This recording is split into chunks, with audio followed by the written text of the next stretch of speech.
Hey guys, in this video, I'll show you how to improve sound quality in Premiere Pro. Alright, let's begin.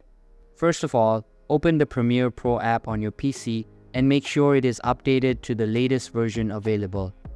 After that, import the target media file into the software from the bottom left corner. Once done, drag it over to the editing timeline.